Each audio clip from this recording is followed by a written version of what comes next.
para la historia de los fenómenos extraños.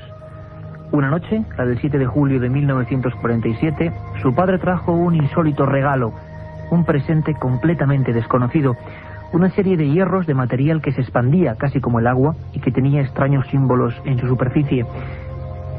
Empezaba así una historia mítica que se ha convertido en leyenda, el caso Roswell. Aquel militar, el padre de la persona que hemos escuchado, Jesse Marcel, era oficial de inteligencia del Escuadrón 509 de bombarderos de Roswell. Escuadrón 509, célebre por su bombardero Enola Gay, que lanzó bombas atómicas sobre Hiroshima. Era la base aérea más importante del mundo, y algo había pasado.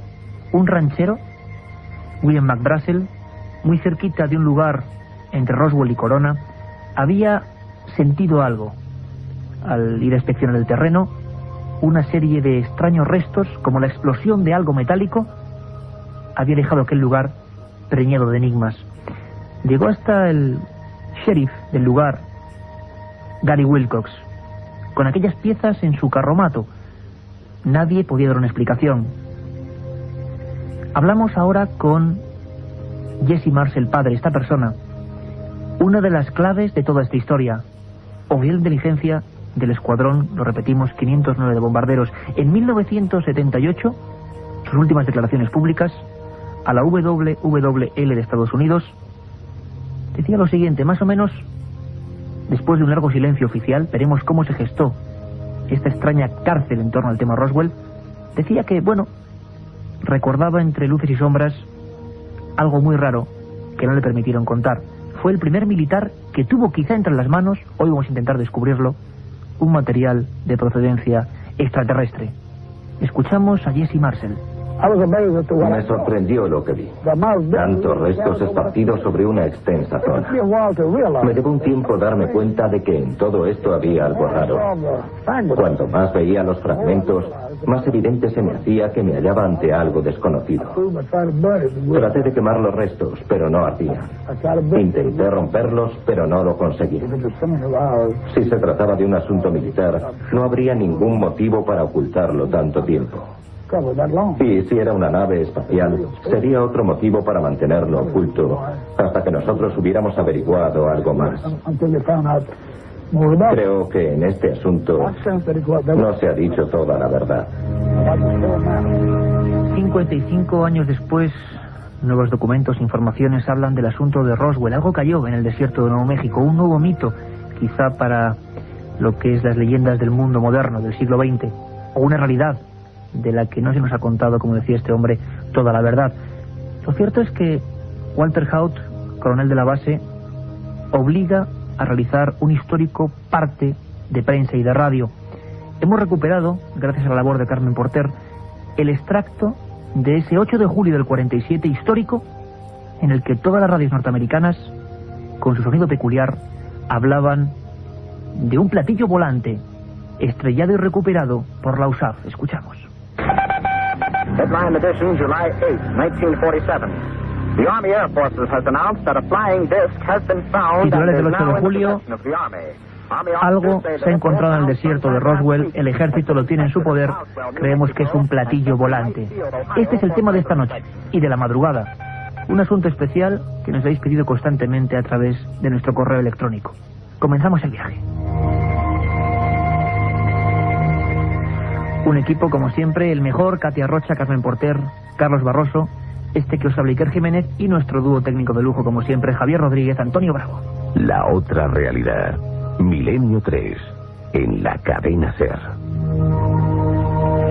Y aquí en el estudio 1, ya en penumbra, como siempre, intentando, bueno, entre papeles, navegando entre papeles, tenemos al único autor español, al único investigador periodista que estuvo en Roswell investigando esta historia tan alucinante, de la que nos siguen llegando noticias confusas, extrañas. Vamos a escuchar a mucha gente, vamos a intentarlo por lo menos, militares, testigos extorsionados, personas que vieron niños, auténticos niños embuzados en trajes de piloto. Javier Sierra, buenas noches, bienvenido. Buenas noches, Iker. Tú estuviste en Roswell, ¿verdad? En ese lugar mítico. Yo estuve en Roswell, he estado en Roswell en varias ocasiones. La primera fue en 1991.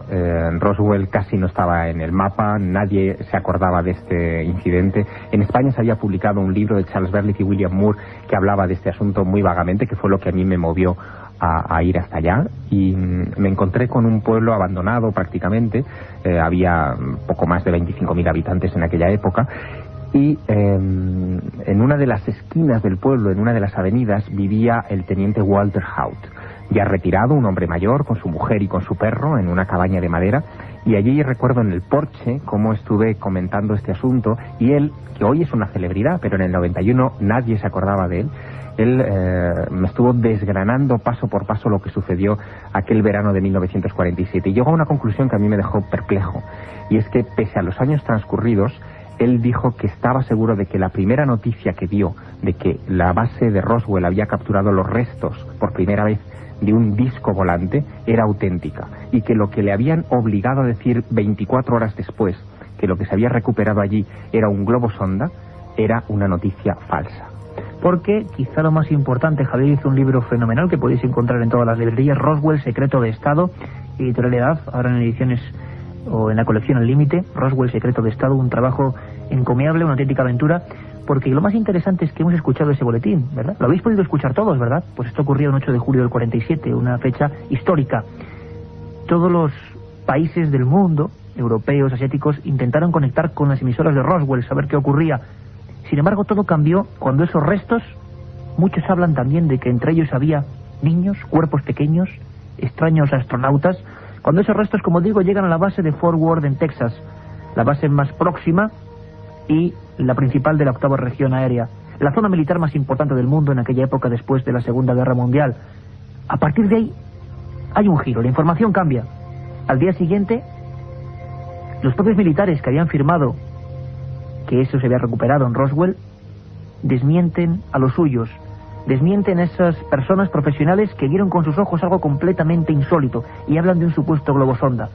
Pero claro, Jesse Marcel, sus hijos y otras muchas personas estuvieron, y vamos a escucharlos, en las obras de recogida de aquel aparato accidentado. Nunca habían visto nada parecido. La otra realidad. Milenio 3. En la cadena SER. Si quieres viajar a lo desconocido, no dejes de leer El Archivo del Misterio de Iker Jiménez, los libros del tercer milenio. Colección El Archivo del Misterio de Iker Jiménez, publicado por Editorial Edad. Próximos títulos ya a la venta: La Sábana Santa de Carmen Porter, Casas Encantadas de Francisco Contreras, El Secreto de la Gran Pirámide de Manuel Delgado y Vampiros de Miguel Gómez Aracil. Un programa que se sumerge en el otro lado de la realidad. Milenio 3, con Iker Jiménez y todo su equipo en la SER. La cadena se transforma, pasamos del espectáculo del fútbol al recogimiento, al misterio, a lo insólito. Roswell. Nos habéis escrito decenas de mails concretamente preguntando por esta historia, qué pasó. Nos habláis incluso de una autopsia, pero eso va a ser motivo de una especie de filmación, claro que lo conocemos, y vamos a tener a todos los especialistas, pero eso va a ser de 3 a 4.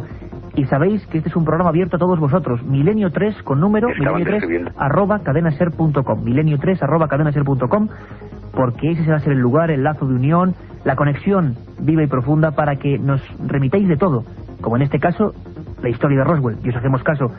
Un nuevo menú de 3 a 4, ¿verdad, Carmen? Buenas noches, Iker. Pues sí, esta madrugada hablaremos de todo lo ocurrido en torno a la célebre película de las autopsias de Roswell, que conmocionaron al mundo en 1995. ¿Se trató de un fraude o fue una rotunda realidad? No os lo perdáis, porque además contaremos con sorprendentes documentos y conectaremos con Washington, donde se encuentra el corresponsal de la cadena SER, Javier del Pino, para contarnos cómo está el tema en la actualidad. Y como siempre, Iker, nuestras secciones: las conspiraciones, la historia perdida, las leyendas urbanas de Katia Rocha, el informativo, biblioteca de Milenio 3 y mucho más. Un sinfín de cosas, un menú distinto de 3 a 4, nuestra segunda cita.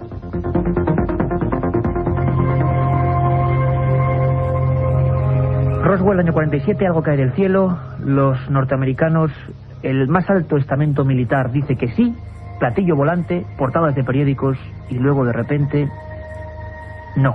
Un no rotundo que dura ya 55 años. Hubo gente, Javier, que vio más cosas. No solo hablamos de restos, y restos, como decíamos al principio, Jesse Marcel, una especie de mandos extraños, un material muy liviano, con algunas cosas parecidas a jeroglíficos. Había más cosas, había alguien entre esos restos. Sí, bueno, aquí habría que situar bien la escena de los hechos. Todo arranca en torno al 4 de julio de 1947, cuando William McBrazel, este granjero al que tú hacías alusión, descubre que sus campos, a los que él saca el ganado para pastar, están cubiertos en una superficie aproximada de 1 kilómetro cuadrado de planchas metálicas, pequeñas barras, una especie como de patatas negras, por decirlo de alguna manera, como si fuera material plástico quemado.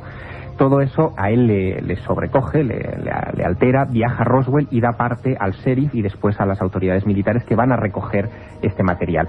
Pero es solamente uno de los escenarios de los hechos. Esto está a 70 kilómetros de Roswell, en un sitio llamado el Rancho Foster.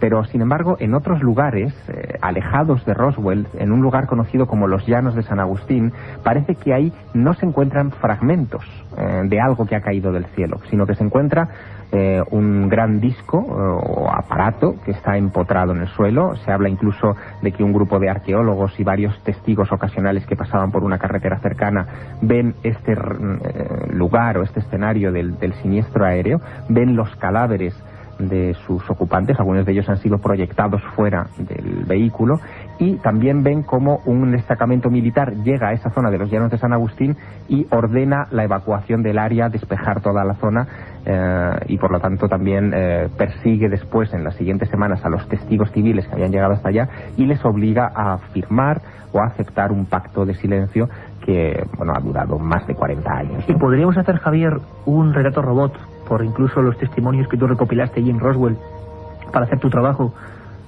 ¿Vieron todos lo mismo? ¿Hay muchas diferencias? Parece ser que más o menos tenemos el croquis de lo que serían esas figuras que, claro, enseguida se asociaron a tripulantes de esa aeronave que se estrelló contra el suelo. Sí, yo quisiera que además los oyentes fijaran bien este retrato robot en su imaginación. Se trataba de criaturas de pequeño tamaño, de aproximadamente 1,20 m, 1,25 m, de piel grisácea, complexión corporal muy frágil, muy débil, muy delgados, con gran cabeza y unas manos con los dedos, especialmente el índice, muy alargado. Incluso algunos hablan de que existía una especie de telita como la que pueden tener los anfibios entre algunos de esos dedos. Y digo que quiero que los oyentes fijen muy bien esta imagen porque todos los testigos que hablaron antes de 1995 de lo que ocurrió en Roswell describen así a esos tripulantes. A partir del 95 surge esa película de la que hablaremos en la madrugada, en la que el extraterrestre al que se le practica la autopsia no tiene nada que ver en su aspecto con esta primera descripción o descripción primitiva de los humanoides.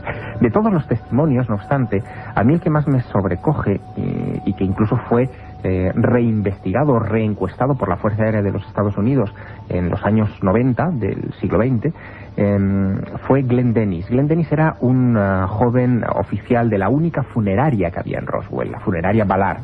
Él, aquel 8 de julio del 47, recuerda cómo el teléfono de su oficina suena. Es alguien, un oficial de la base aérea de Roswell, que le pregunta si en la funeraria tiene féretros para niños, porque ha habido un accidente y necesitan unos cuantos féretros de niños. A Glenn Dennis le sorprende mucho esa petición porque la base militar de Roswell en el año 47 era una base que tenía armamento atómico, no vivían familias dentro, solamente soldados y oficiales, varones, adultos, y que se hablara de la necesidad de féretros herméticos para niños le llamó mucho la atención. Después, un incidente que ocurrió unas pocas horas más tarde, en el que una enfermera de Roswell se cruza con él en la base porque hubo un accidente de coche y él tuvo que ir inmediatamente al interior de la base. Pues se cruza con esa enfermera en los pasillos de la base. La enfermera está muy alterada, le dice que quiere verle, que quiere contarle algo, y le cuenta, esta enfermera, lo que ha visto. Y le habla de estos mismos cuerpos de pequeño tamaño, de dedos alargados y de grandes ojos oscuros. ¿Y para ellos pedían esos ataúdes? Probablemente. Y es que algunas personas, incluso hoy, después de tantos años de investigación, de silencio, Javier nos contará además los últimos datos que el gobierno norteamericano ha desclasificado en torno a esta historia de Roswell, porque sigue la polémica. Pero hay personas, expertos, por ejemplo, en la historia de la aeronáutica, como Francisco Mañez, que incluso, pensaron que la teoría o la realidad era otra bien distinta. Nada que ver con extraterrestres, sino con pruebas puramente terrestres, pero no por eso menos tenebrosas. Habla de una zona, la de los Álamos, realmente con un macabro prestigio, hay que decirlo, en operaciones con cobayas humanos, con personas.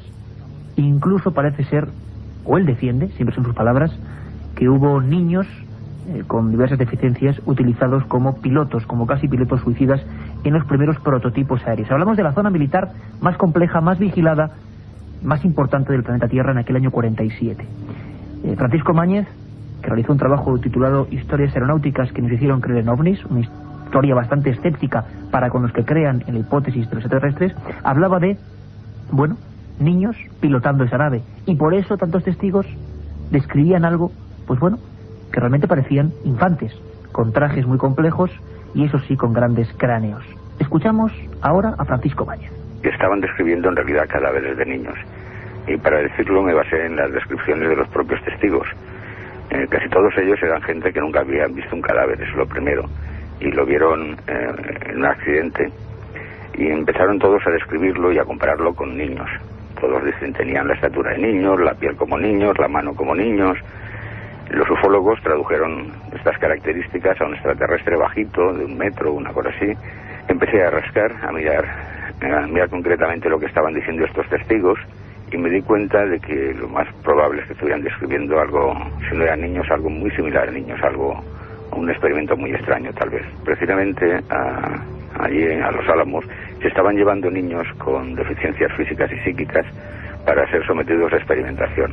Ahora ya es muy conocido por los investigadores y los historiadores que en esos años, y más concretamente empezó en el año 47, eran transportados a Los Álamos en avión niños para ser inyectados con materiales radiactivos y luego comprobar cómo se desarrollaba o qué tipo de enfermedades desarrollaba la radioactividad. Estamos hablando de unos años que todo esto era completamente nuevo.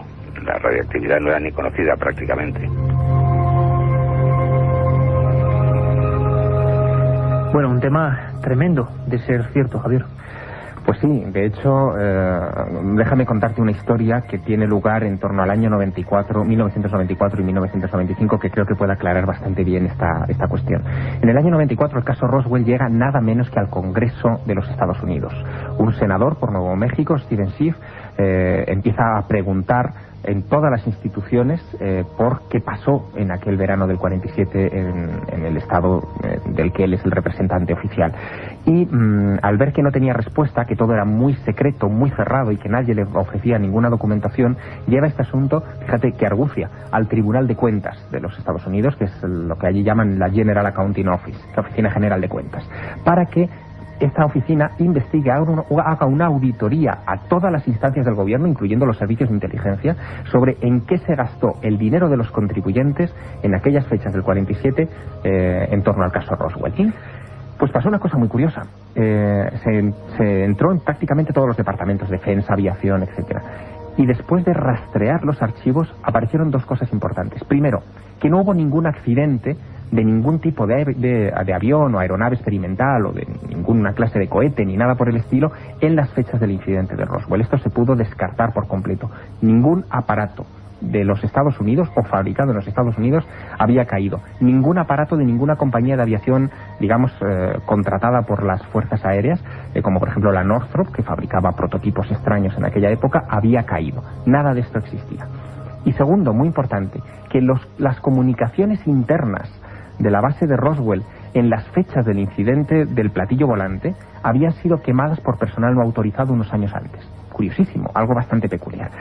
Hay un detalle además extra. En el año 95, Bill Clinton, presidente de los Estados Unidos en aquella época, ordena la desclasificación de una tonelada de papeles y documentos secretos de la Guerra Fría y del periodo posterior a la Segunda Guerra Mundial. Y entre esos papeles aparecen muchos relativos a lo que se hacía en los años finales de los 40, principios de los 50, en Nuevo México. Mucha documentación.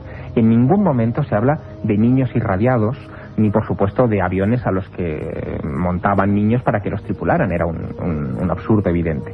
Pero sí que se reconoce, y esto yo creo que es importante, que efectivamente el gobierno de los Estados Unidos había irradiado voluntariamente con pruebas nucleares a soldados en sus trincheras en toda la zona de Los Álamos, el Trinity Site, etcétera, en Nuevo México. reconociendo por primera vez en la historia que se había experimentado con soldados del ejército de los Estados Unidos, el propio ejército de los Estados Unidos, y a los que debían no solamente una disculpa del presidente, sino también indemnizaciones. Y vamos a contactar directamente con Roswell, un lugar que ha visto variar su fisionomía, es curioso, en torno a este misterio. La vida ya no puede ser igual. Y nuestra compañera Katia Rocha ha tenido, la oportunidad de hablar con Julie Sister, que es la encargada del Museo de Roswell. Una historia con una historia personal curiosa, que es que surge en Canadá, ella es canadiense y sin embargo le fascina, como quizá a muchos de nosotros nos está fascinando esta historia, y se va directamente a Roswell y funda, esta especie de museo para mostrar al mundo, según ella, su verdad. Y Katia le ha preguntado cosas tan interesantes como estas. Sí, personalmente sí. En el museo creemos que sí. Eso es algo que nosotros afirmamos. No podemos asegurar 100% que fueron ovni, pero todo el mundo sabe que algo extraño sucedió en Roswell en 1947. Todos aquí tenemos testimonios de conocidos que fueron testigos, gente que estaba allí, que lo vio, que no saben lo que fue, y no solo militares, sino civiles. Desde luego, algo sucedió que no era de este mundo y que está ocultado desde 1947.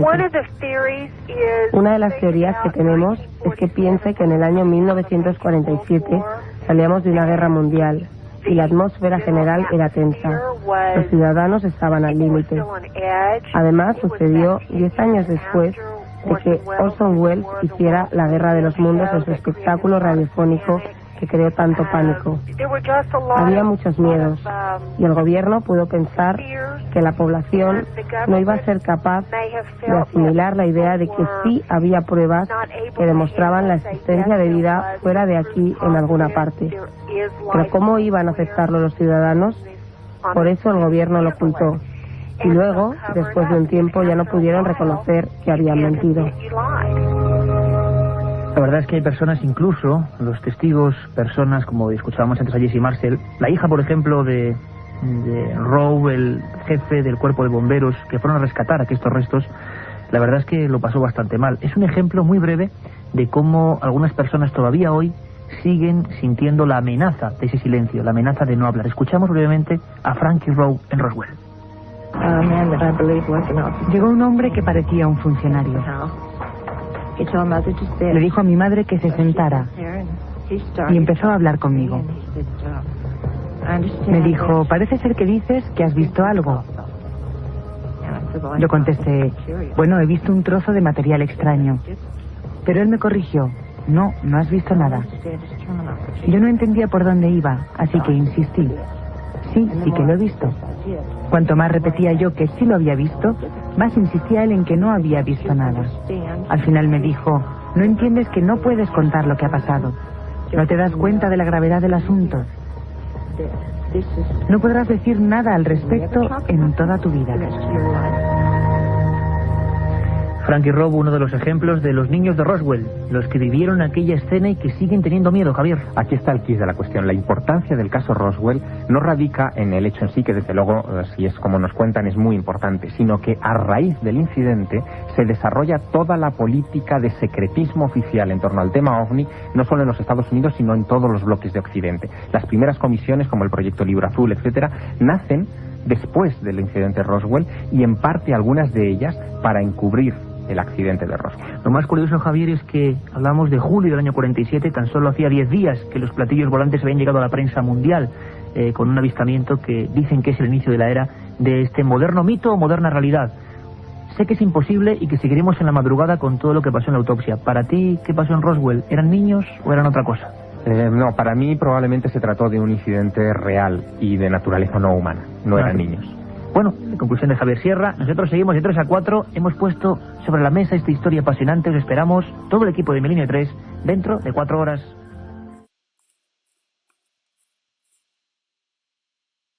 Y comenzamos Milenio 3, nuestra segunda opción, segundo menú, segunda propuesta que la cadena SER os realiza a todos para que os unáis. Os unáis persiguiendo el misterio, lo desconocido, lo insólito, la investigación. Un amplio equipo de profesionales, Carmen Porter, Katia Rocha, Carlos Barroso, que os habla Iker Jiménez, y a los mandos de esta nave que surca ya el espacio sideral, don Carlos Nicolás. Y la verdad es que hoy, bueno, un montón de correos electrónicos, siempre lo digo, milenio3@cadenaser.com, milenio3 con número @cadenaser.com. Podéis empezar también a escribir ahora para que Carmen Porter seleccione al final de la madrugada algunos de vuestros mensajes. Muchísimos ya antes del programa, porque Roswell ha sido un tema, bueno, desde que el día 1 de junio empezamos este programa. Carmen Porter, buenas madrugadas. Buenas madrugadas. ¿Tú sabías que este es el programa número 60? Pues sí, algo me suponía. Número 60, fíjate, parece mentira, parece que fue ayer cuando el 1 de junio nos poníamos a trabajar. Claro, ya desde octubre son 2 programas a la semana, 2 emisiones, pero número 60, número redondo. Mira, de aquí tenemos que celebrar muchísimos más, incluso cumpleaños, que seguro que con la ayuda de nuestros oyentes que nos están siguiendo, celebraremos, si Dios quiere, muchísimos más cumpleaños. Ojalá. Bueno, pues en este programa número 60, especial, diferente a todos los demás, por supuesto, vamos a seguir. Es imposible no hacerlo con el asunto de Roswell, porque, claro, yo, bueno, pues tengo que decirlo, un montón de comunicaciones queriendo más, bueno, pues muy impresionados con los documentos, pero que se hace muy corto, más aún con ese derbi apasionante Betis-Sevilla, que se ha prolongado mucho y que, bueno, pues nosotros estamos aquí para intentar amoldarnos a lo que sea. No sabéis la experiencia periodística que están siendo estos programas, quizá a veces para muchos cortos, para nosotros intensos, que es lo que importa, y llenos de información, y luego ya quizá más relajados, pues ya ahora empecemos a retomar algunas historias. Por ejemplo, ¿os acordáis? Bueno, Roswell, año 47, desierto de Nuevo México, algo cae en ese lugar, algo se recupera, un material extraño, se habla de todo tipo de cosas, entre ellas extraterrestres. Bien, sabéis que nosotros somos ultra escépticos, ultra periodísticos, ni sí ni no ni todo lo contrario, sino dejar ir las pruebas. Y había un hombre, Francisco Máñez, Paco Máñez, experto en aeronáutica, ha hecho un magnífico trabajo sobre la historia de la aeronáutica y los posibles prototipos que podían identificarse con ovnis. Nos va a dar una pequeña sorpresa, la hemos guardado para la madrugada, una pequeña sorpresa importante, porque es un último informe del FBI. Lo damos ahora a las 3:08. Esto es Milenio 3, la cadena SER. Ha habido una última noticia.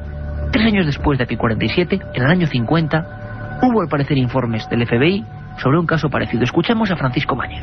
Y de eso os puedo dar una pequeña primicia.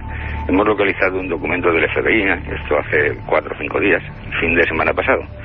Un documento del FBI donde un agente en el año 50 informa a su superior sobre el accidente en Nuevo México. No habla de Roswell, pero habla del accidente de 3 aeronaves, 3 platillos volantes, concretamente en Nuevo México, y describe de nuevo a los tripulantes.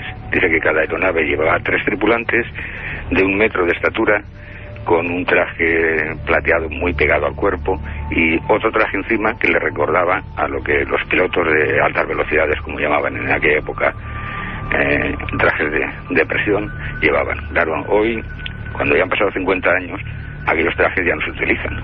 ¿Cómo es posible que aquellos extraterrestres, supuestos extraterrestres, utilizaran la tecnología que estaban utilizando los humanos hace 50 años? ¿Cómo es posible, Carmen Porter? Paco Máñez nos habla de ese informe en el año 50, de niños vestidos con trajes de protección de aviadores, pero trajes que ya han sido superados. Es decir, si aquellos eran extraterrestres, ¿cómo es posible que llevaran prendas que ya nosotros los humanos hemos avanzado tecnológicamente? ¿Podrían ser niños quizás? Javier Sierra decía que no, pero a mí me deja un poco... Y niños también, ¿para qué iban a utilizar niños en un experimento? Si era una nave experimental humana, completamente humana, también ¿por qué iban a utilizar esos niños? ¿Tú cómo te quedaste cuando viste la famosa autopsia? Pues la verdad, para mí desde el primer momento yo creía que eran muñecos. A mí me parecieron que no se trataba de seres ni de otro planeta, ni de tipo terrestre, en ningún modo, por supuesto, y que esa autopsia era un fraude. Podríamos conectar con Washington, quizás, ¿no, Carmen? Pues sí, allí tenemos a Javier del Pino, que nos va a contar lo último, la actualidad de lo que está sucediendo en Roswell. Hay 2 teorías y parece que las va a haber siempre. Una, que el caso Roswell sea un montaje barato. Otra, que sea una tapadera. Se hablaba de 2 cadáveres de extraterrestres recuperados en esa zona.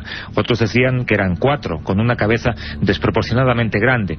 Casi 50 años después se difundió por televisión la supuesta autopsia de esos extraterrestres. El aspecto del presunto alienígena de la película concuerda con las descripciones de algunos testigos de aquel caso Roswell, testigos militares incluso. Algunos dicen que los cuerpos tienen un aspecto tan plastificado calificado como falso, pero suficientemente difuso como para permitir cualquier especulación y alimentar todavía las dos teorías, que fue un montaje, quizá una broma, o que el incidente es el incidente extraterrestre peor ocultado en la historia militar de Estados Unidos. La otra realidad. Fenómenos extraños. Misterios sin resolver. Milenio 3. En la SER. Bueno, año 95, Ray Santilli, un productor, algunos dicen que de escasa catadura, no lo sabemos, intenta comprar un material filmográfico. Él perseguía unas primeras tomas de Elvis Presley en un instituto y de repente se encuentra con un supuesto cámara que le ofrece esta primicia mundial. Todos nos preguntabais la conexión entre el caso Roswell y la grabación. Creo que quizá lo más interesante, lo mejor, es volver a tener aquí entre nosotros a don Javier Sierra, que nos lo va a explicar perfectamente. Vamos a charlar para saber, qué ocurrió, qué pasó, fraude o no, muñeco, niño con porfiria, se llegó a decir, verdadero ser de otro mundo. Javier Sierra, buenas madrugadas. Buenas madrugadas. Año 1995, una misteriosa autopsia. La conocemos porque en España un canal privado, Antena 3, emitió aquellas imágenes. En el resto de Europa, tú lo cuentas en tu libro, en Roswell, Secreto de Estado, que además era el libro que vamos a comentar en nuestra biblioteca después. Hablas de 9 millones de audiencia, rozando los 9 millones en Francia. Hablas de unos 6 millones en el Reino Unido. En España también la expectación se rondaron los 3 millones. Sin embargo, la historia es más compleja. Tú asistes a una premier, podríamos decir, a unas primeras imágenes. Te indignas también porque crees que empieza a haber negocio. Brevemente, pero ¿cómo fue? ¿Cómo tomas contacto tú con esta historia de la autopsia, supuesta autopsia de ese cadáver alienígena de Roswell? Bueno, la película de las autopsias se emitió fragmentadamente en septiembre de 1995 por Antena 3 Televisión.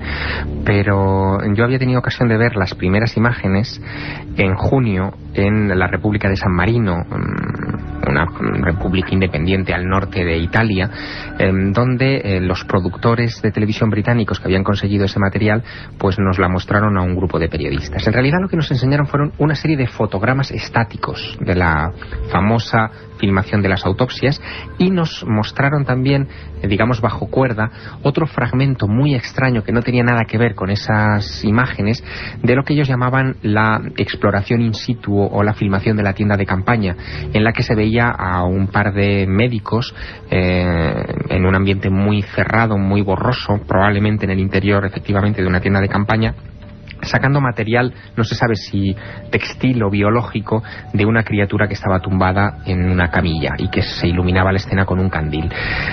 A mí me provocó aquello una sensación un tanto extraña. No quería que nadie entrara cámaras fotográficas ni de vídeo. ¿Te confiscan una cámara? Me confiscan una cámara a la entrada. Yo quería colarla de extranjis, pero los carabinieri me localizan esa cámara escondida.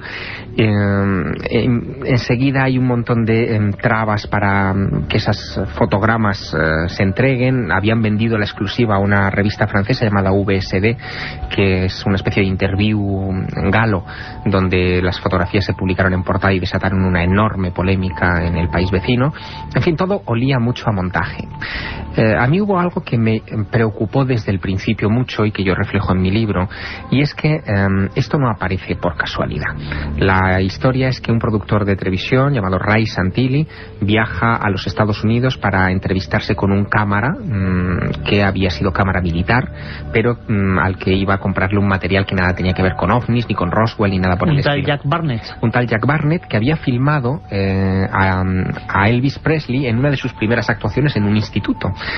Él fue a comprar ese material y de paso Jack Barnett le dice que tiene otro tipo de filmaciones, 16 rollos de película escondidos desde hace años en su casa, que él pudo copiar o robar, no queda la cosa muy clara, cuando él trabajaba como cámara de la Fuerza Aérea de los Estados Unidos, en la que se mostraban fragmentos de una autopsia a una criatura que se había estrellado en Roswell en junio de 1947, no en julio, que es un poquito antes. Un poquito antes, según él.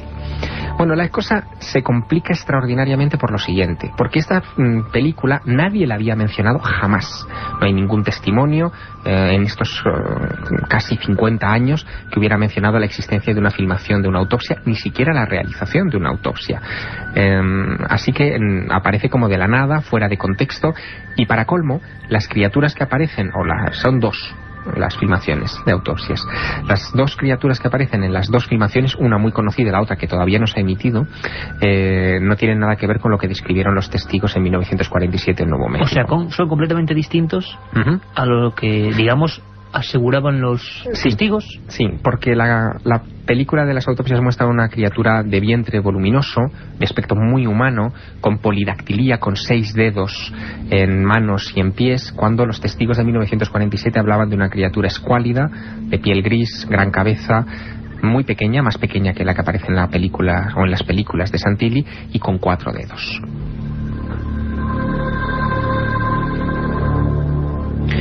Bueno, ahí tenemos las primeras imágenes. Seguro que toda la audiencia, Javier, está visualizando con la magia de la radio, la magia de la cadena SER de Milenio 3, esas escenas que seguro que a muchos también le vienen a la mente.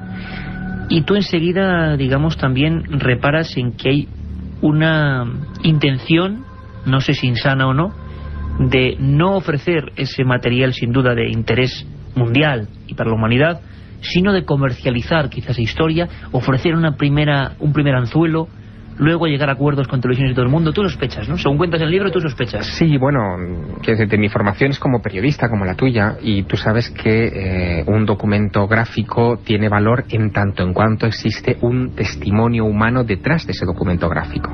Y en este caso no existía ese testimonio humano, es decir, Jack Barnett no aparece nunca, no es puesto a disposición de investigadores o de periodistas para ser entrevistado independientemente. Dice que debe proteger su identidad porque al fin y al cabo está vendiendo un material que él ha sustraído del top secret del gobierno de los Estados Unidos, y por lo tanto no quiere salir nunca a la palestra. Es el primer elemento de choque extraño. Tampoco se dan las credenciales ni elementos históricos que puedan ser verificables independientemente de lo que cuenta el productor británico que comercializa las imágenes. Y por si fuera poco, lo que más me escama es el momento en el que aparecen estas películas. Estamos hablando de 1995. En 1997 se cumplirían los 50 años del caso Roswell y en Estados Unidos existe una norma, un dispositivo legal que dice que cuando han pasado medio siglo de un acontecimiento clasificado como alto secreto, ese material puede ser reclamado a través de las diversas leyes y organismos que lo permiten, como la Ley de Libertad de Información, y acceder a esa información secreta. Es decir, faltaban solo 2 años para que caducara, por decirlo de una manera más gráfica, el secreto oficial sobre el caso Roswell. Y ocurre esta aparición de las películas de las autopsias cuando estamos en medio de una controversia legal sin precedentes en la historia de la investigación ovni mundial. En esas fechas, desde hacía un año aproximadamente, un senador norteamericano de Nuevo México estaba presionando, apretándole las clavijas al gobierno de los Estados Unidos para desclasificar toda la información secreta sobre los ovnis. Antes de que se desclasifique la información oficial por vía de la Oficina General de Contaduría, un dispositivo legal extraño que se monta ahí para presionar al gobierno y que revele su dossier secreto sobre el caso Roswell, que existió y existe probablemente todavía hoy, el propio gobierno de los Estados Unidos hace una argucia única. Emite, fíjate el tiempo que había pasado, un segundo comunicado oficial sobre el caso Roswell en 1984, en el verano del 84, un año antes de que apareciera la película de las autopsias, y que no había emitido ninguna otra cosa desde el verano del 47, diciendo que lo que cayó en Roswell no era un globo sonda. Era del 94. Del 94. Reconociendo que lo que había caído en Roswell no era un globo sonda, sino un globo, seguían un poco en la hipótesis, espía, que pertenecía a un proyecto llamado Mogul, ultrasecreto, realizado por la Universidad de Nueva York en el desierto de Nuevo México, que consistía en una cosa muy curiosa. Consistía en elevar micrófonos a las capas altas de la atmósfera para escuchar las eventuales explosiones atómicas de pruebas nucleares que podrían estar haciendo los soviéticos en Siberia. El proyecto fue un fracaso, se lanzaron más o menos una veintena de globos, y lo que decía ese informe de 1984 es que el globo número 9 de aquel proyecto había sido confundido con un platillo volante por la Fuerza Aérea de los Estados Unidos. Nadie cree la hipótesis, entre otras cosas porque el proyecto Mogul utilizaba globos que vale, eran secretos, pero apenas se diferenciaban de los globos sonda convencionales. Era imposible que un oficial de inteligencia, que toda una base militar como Roswell confundiera un globo sonda de los que ellos mismos lanzaban todos los días con un platillo volante extraterrestre. Era un absurdo total. Y cuando esa explicación ya no ha convencido a nadie, de repente aparece la película de las autopsias. La gente se olvida de las presiones legales sinceras, es decir, bien hechas, para recuperar esa versión oficial de los hechos del caso Roswell, y todo el mundo se concentra en la pequeña pantalla en esa autopsia. Como no hay manera de verificarla, se produce un desgaste informativo. Todo el mundo habla de las autopsias, aparece en informativos de todo el mundo, se comenta en programas de radio, salen libros, pero nadie da la última palabra sobre las autopsias, y al no haber un testimonio detrás de las autopsias, la gente termina pensando que eso es un fraude y que, por tanto, el caso Roswell también es un fraude. Y tú coges esas imágenes, ese material, logras llevarlo hasta algunos, por ejemplo, expertos forenses como el doctor José Manuel Reverte Coma, también buen amigo de este programa, incluso en el Hospital del Aire. Las primeras opiniones, informes sobre personal especializado médico te dicen que esa autopsia poco menos que es un desastre, sí, a nivel técnico, ¿no? Así es. A nivel formal. Sí, sí, José Manuel Reverte Coma, nada más ver las imágenes en el monitor de su televisión, en su domicilio en Madrid, dice que, bueno, que ahí no hay método de ningún tipo, que más que una autopsia parece el vaciado de un cuerpo, que si se trata realmente de un extraterrestre, los médicos que lo están practicando lo están haciendo con tal descuido que, bueno, es increíble. Una cosa que debía ser única en la historia, y con un cuidado y con un... Exacto. Y parece que están vaciando simplemente pues un cadáver más, ni siquiera un cadáver más, ¿no? Exactamente. Entonces, él piensa que eso se trata simplemente de un montaje.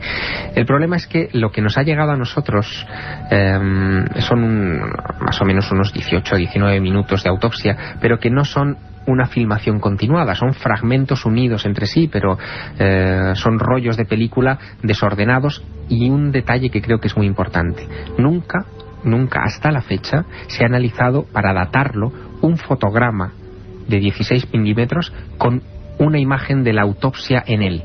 Es decir, siempre se han dado colas de película donde no había ningún tipo de imagen para analizar, pero nunca un solo fotograma con el marciano, por decirlo de alguna manera. Se cuenta en su día, Javier, que es una de las partes de la gran polémica y de los informes que las agencias de prensa difunden por todo el mundo, y es que la prestigiosísima casa Kodak había, en un primer momento se dice, oficialmente admitido que, bueno, que era un rollo del 27-47, que sería la fecha que clave para todos nosotros, o del 67. Pero claro, lo que se entrega no es una filmación con las imágenes del extraterrestre, podría ser cualquier otra filmación, ¿no? Claro, se entrega lo que se llama una cola de película, es decir, aquello que se utiliza para engancharlo en la bobina y proyectarlo, no en sí la propia película con imágenes de la autopsia. También hay otro detalle que ha surgido en estos últimos años, porque sobre esto ocurrió en el 95, pero del 95 al 2003 pues han ocurrido muchas cosas, ¿no? Y uno de los detalles que también ha puesto el dedo en la llaga en todo este asunto es que ya se sabe que esa película que yo vi en San Marino de la autopsia en la tienda de campaña, esa oscura que nos enseñaron y que no tenía nada que ver ni en su escenografía ni en los personajes que aparecen en ella y tal, con la famosa película de las autopsias, es un fraude. Se sabe que es un fraude, se conocen los actores que perpetraron ese fraude, se sabe que Ray Santilli la comercializó ex profeso para sacar dinero, pero que no pertenecía al lote supuestamente obtenido de Jack Barnett. Con lo cual... Pero esto quizá sea decir demasiado, ¿no? Bueno, Javier, en el sentido de que, por lo tanto, puede que invalide el resto de las películas también. Hombre, hasta la fecha, desde luego, yo creo que lo pone bastante en cuarentena. Mi óptica es que todo este asunto de la película de las autopsias fue un programa de desinformación, de intoxicación para desacreditar el caso Roswell 2 años antes de que se produjera esa desclasificación legal o natural de la información sobre el incidente, y cuando llegó el año 97 nadie se preocupó de reclamar esto. En el año 97, no obstante, ocurrió algo. El 24 de junio de 1997, coincidiendo no con el 50 aniversario del caso Roswell, sino con el 50 aniversario del inicio de la moderna era de los platillos volantes, cuando se ven aquellos 9 objetos luminosos sobre el monte Rainier entre la frontera de Estados Unidos y Canadá, y que despertaron la fiebre en la prensa mundial, pues coincidiendo con ese 50 aniversario, en el Pentágono se convoca una rueda de prensa para explicar el caso Roswell, definitivamente. ¿En el Pentágono? En el Pentágono. Y un oficial del Pentágono Esto lo retransmitió a CNN a todo el mundo. Imagínate la emoción del momento, ¿no? Un oficial del Pentágono muestra unas imágenes top secret que tratan, según él, de desmontar el caso Roswell y contar lo que allí pasó. Ya no van a la hipótesis mogul del globo este secreto, van a rizar el rizo. Quieren explicar por qué hubo tantos testigos, como comentábamos en el programa de la noche, por qué hubo tantos testigos que hablaban de humanoides, de pequeñas criaturas cerca de un disco siniestrado. Y la explicación que dan es curiosísima. Dicen que esos testigos confundieron unos muñecos de pruebas, lo que en el argot se llaman dummies, son, para que los oyentes se hagan una idea, estos muñecos que aparecen, por ejemplo, dentro de los anuncios de coches cuando un coche se estrella contra una pared, esos muñecos que están dentro del vehículo para testar. Una especie de autómatas o maniquís. Exacto, pues esos dummies se utilizan desde hace años también en ensayos aeronáuticos. Y lo que decía la Fuerza Aérea en el Pentágono en aquella rueda de prensa es que la caída de algunos de esos dummies habían hecho que los testigos se los hubieran encontrado en el desierto y los hubieran confundido con alienígenas. Hay dos cosas que no coinciden. Primero, la descripción de los dummies y de los extraterrestres o supuestos extraterrestres. Los dummies son de aspecto perfectamente humano, de estatura humana, complexión humana, 5 dedos, en fin, todo absolutamente humano. Pero la segunda cosa que no coincide es verdad que la Fuerza Aérea probó con muñecos dummies en el desierto de Nuevo México, lanzándolos desde grandes alturas para saber si un paracaidista podría lanzarse desde un avión, por ejemplo, a 10.000 metros de altitud y llegar a tierra sano y salvo. Es el propósito de esos test.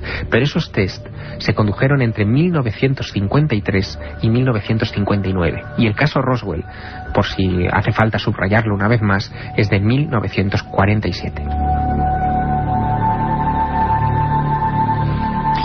Tremendo, espectacular. Bueno, las últimas noticias en torno al asunto de Roswell, explicaciones que la Fuerza Aérea y el gobierno estadounidense ha intentado siempre dar una historia que sigue ahí envuelta casi como un mito moderno.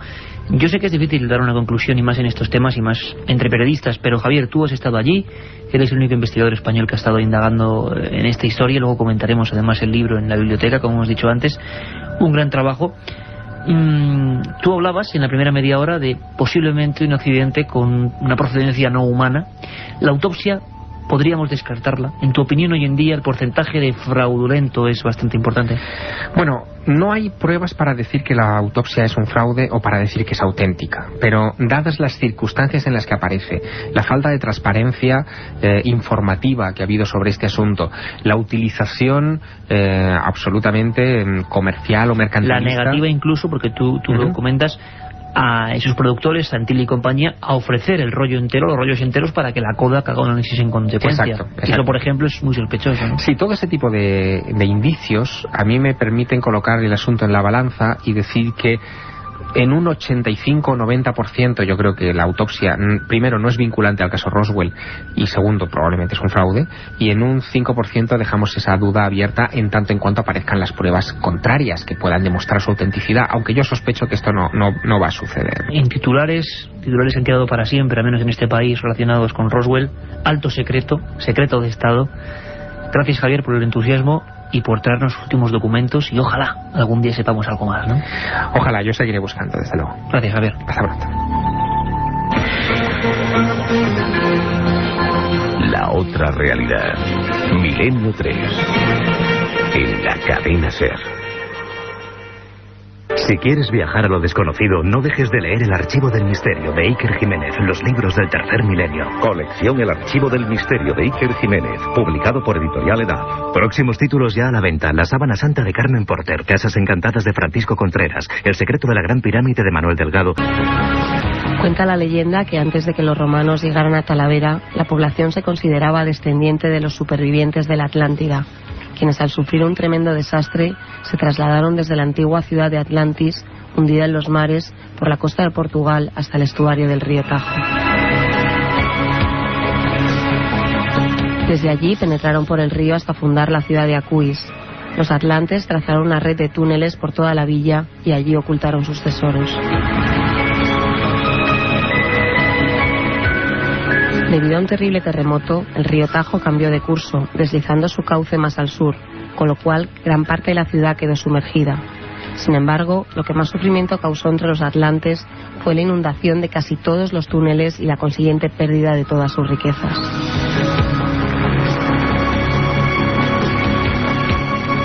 Una prueba de la existencia de estos corredores bajo el río es que a su paso por la ciudad el Tajo fluye del mar hacia el interior, y aunque parezca una sinrazón, ello es debido a las corrientes internas que hacen del Tajo en Talavera un elemento misterioso y a veces terrorífico.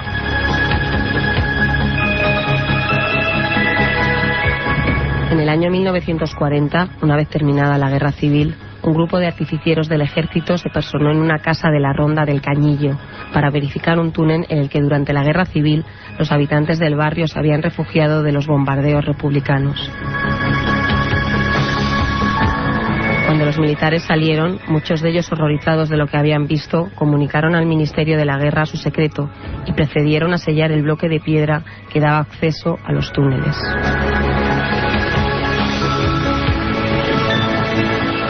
En 1959, dos jóvenes nietas de la dueña de la casa consiguieron retirar la losa y se adentraron en la profundidad del túnel. Una de ellas narra aún hoy en día cómo la falta de oxígeno y el fuerte viento pueden causar el desmayo de alguien que se adentra en el túnel. De cualquier manera, las dos hermanas siguieron hacia adelante y la superviviente cuenta que más o menos a unos 200 metros de la entrada y tras cesar de repente el viento, observaron una sala repleta de esqueletos y arcones. Había armas antiguas y unas planchas con extrañas inscripciones que se apelotonaban en el techo.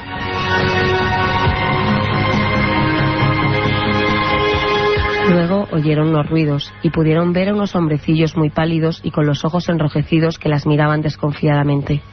Carecían de pelo y no medían más de 1,5 metros. Uno de ellos dijo algo en una extraña lengua y luego una fuerte corriente de agua desató sobre la sala mientras los hombrecillos desaparecían entre los huecos de la pared. Ambas hermanas corrieron en dirección contraria a la que habían llegado, pero una de ellas tropezó y fue engullida por las aguas. La otra logró subir por el túnel hasta que un hortenalo la encontró en el fondo de un pozo en el Cerro Negro. La joven sobrevivió y contó toda esta historia, pero nadie la creyó. De su hermana se supo un mes después, cuando su cadáver, descompuesto, apareció flotando en la isla del Chamelo. La autopsia confirmó que no había muerto ahogada. Sus pulmones estaban intactos. Tenía por todo el cuerpo unas marcas como de pequeños dientecillos afilados de diferentes tamaños por donde le habían extraído toda la sangre de su cuerpo.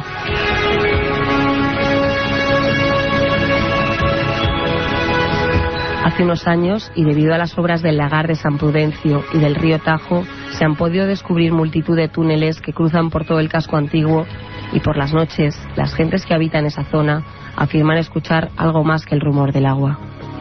Muchos aseguran escuchar auténticas conversaciones de voces agudas que hablan en un dialecto desconocido y chillan como desesperados.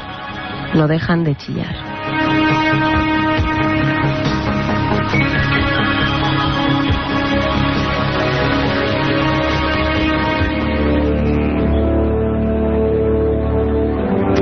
Don Carlos Nicolás, que nos sonreía desde su control, casi como la nave Enterprise, lleno de mandos, de regletas, de pantallas de ordenador, y nos sonreía porque todos aquí nos quedábamos impactados a estas horas. Hay que ver también cómo puede percibirse esto desde una cama, desde un camión solitario, desde un coche atravesando alguna carretera comarcal, desde un lugar donde, por ejemplo, se está trabajando en solitario.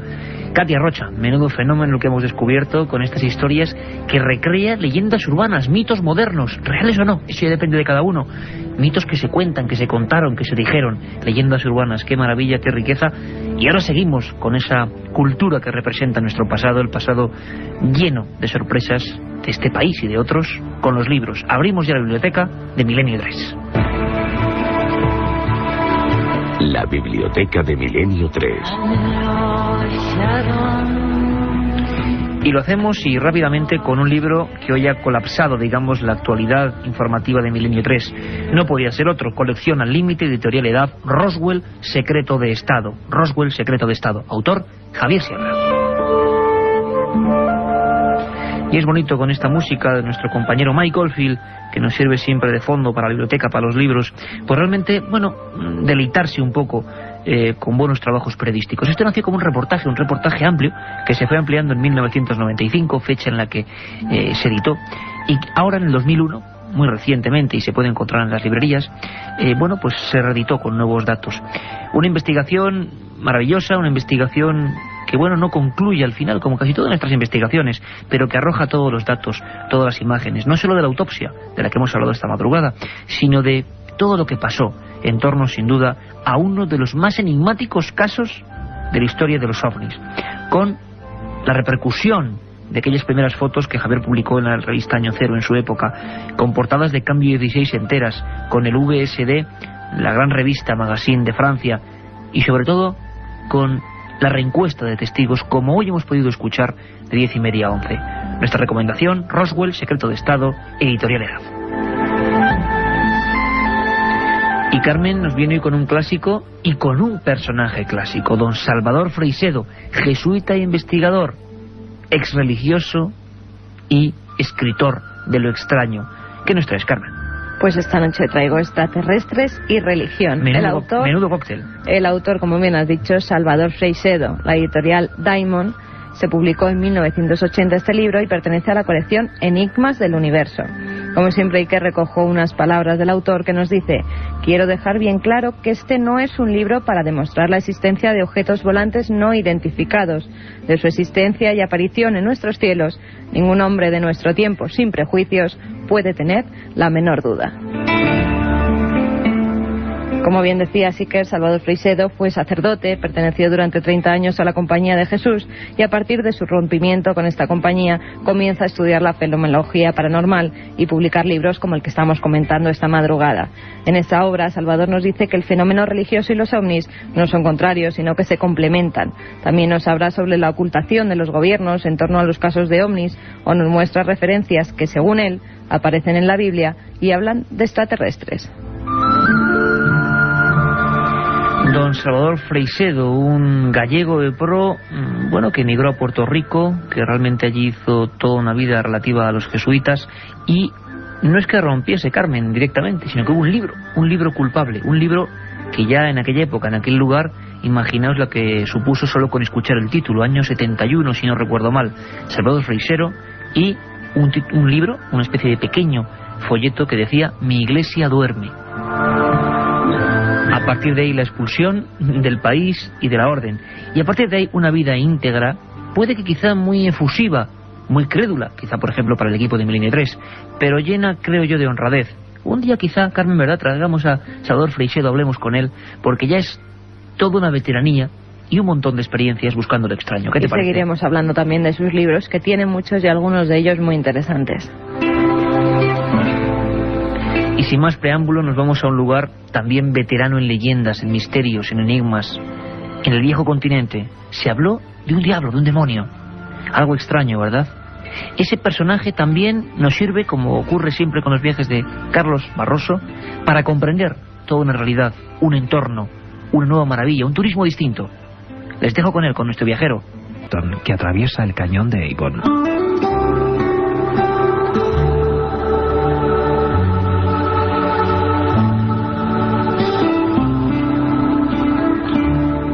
Viajando hacia el suroeste, en el condado de Devon, el Parque Nacional de Dartmoor merece una visita prolongada.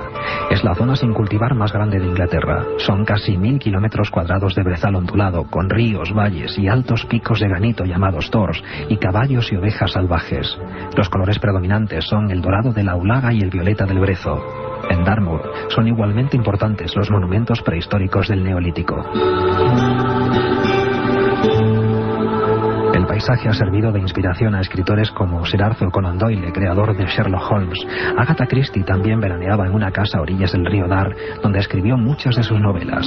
Se pueden visitar casas históricas como Buckland Abbey, residencia de Sir Francis Drake, protegido de la reina Isabel I de Inglaterra y enemigo de Felipe II de España.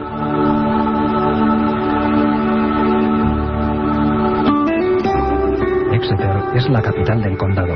Tiene una larga historia que se recuerda en las murallas romanas, pasajes bajo tierra, una bella catedral y sobre todo el primer ayuntamiento del reino.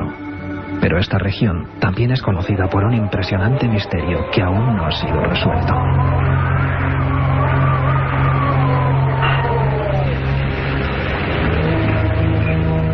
La mañana del 8 de febrero de 1855, los habitantes de 5 localidades del sur de Devon se despertaron comprobando que durante la noche había caído una intensa nevada. Sobre la nieve descubrieron unas misteriosas pisadas en forma de pequeñas pezuñas. Las huellas se extendían a lo largo de cientos de kilómetros. Lo extraño era que dibujaban una gran línea recta, como si la criatura que las hubiese dejado tuviera una sola pata.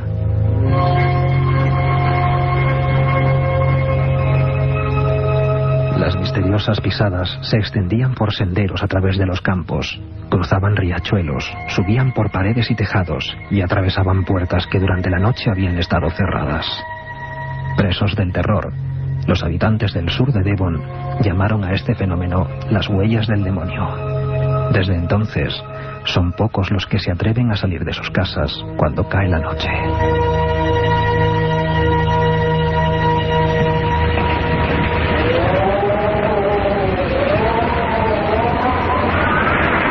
Milenio 3. Periodismo de lo desconocido. En la SER.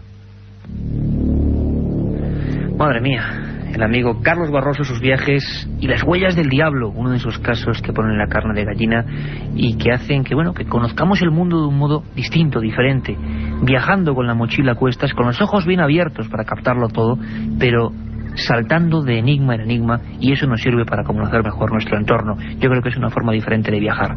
También viaja a su manera nuestro amigo Santiago Camacho, todos lo conocéis, el conspiranoico de este programa, y preguntáis mucho por sus temas, y hace bien poco nos escribíais hablando de Waco. Quizá el nombre así no diga mucho porque pasó hace 10 años ahora, se cumple el 10º aniversario. ¿Recordáis aquella secta, los davidianos? David Koresh, un tipo que poco menos se creía Jesús de Nazaret y que se reunió o refugió en su rancho, el rancho de los davidianos, y ahí hubo una auténtica matanza. Intervinieron las fuerzas del orden, hubo sangre. Bueno, ahora nuevos documentos hablan de otra historia que no se nos contó bien. Y como siempre, en esa tramoya del misterio, en ese lado oculto de las cosas, Santiago Camacho y su conspiración.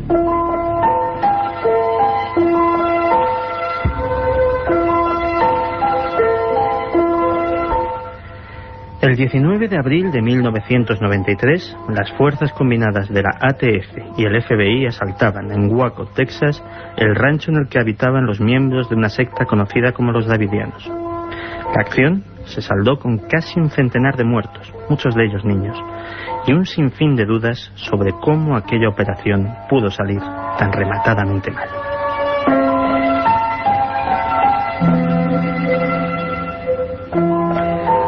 Todo había comenzado el pasado 28 de febrero, cuando la ATF, la Oficina de Alcohol, Tabaco y Armas de Fuego, forzada por su mala prensa y los insistentes rumores que apuntaban hacia su desaparición, decidió emprender una operación destinada a devolver a la agencia las primeras planas de los diarios: la detención de David Koresh, el líder de una peligrosa secta.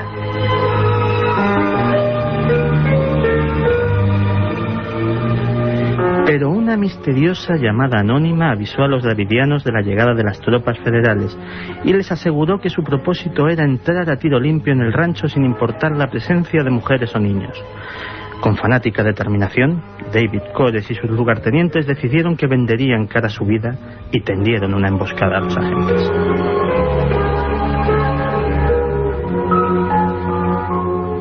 El asedio se prolongó durante casi 2 meses.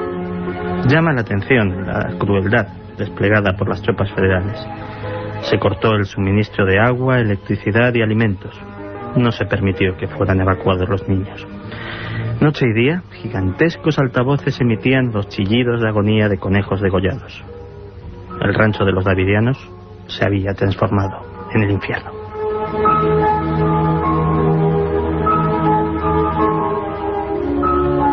El asalto llegó por sorpresa.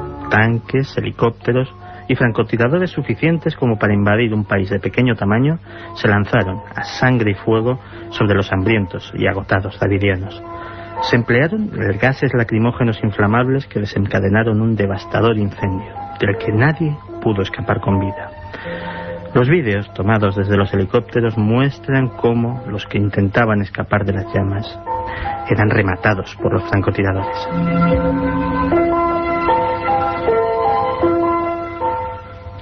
¿Y qué moraleja podemos sacar de esta historia?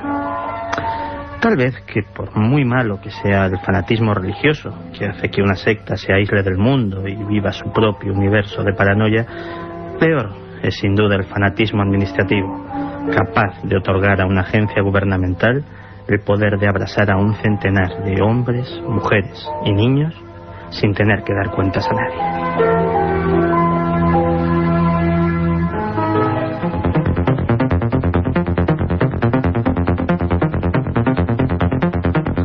Don Santiago Camacho Hidalgo, un maestro de la otra información, ya sabéis su libro 20 grandes conspiraciones de la historia. Bueno, un hombre que sienta cátedra.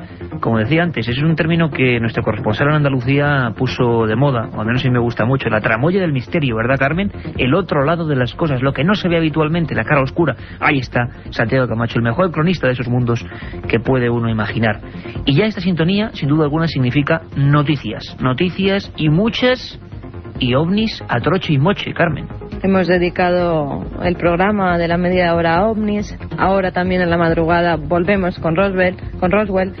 Y auténtica oleada. Exactamente. Y ahora en las noticias es que ha habido muchos ovnis en el mes de febrero. Durante este mes ha habido numerosos testimonios sobre objetos volantes no identificados que incluso en algunos casos han sido grabados.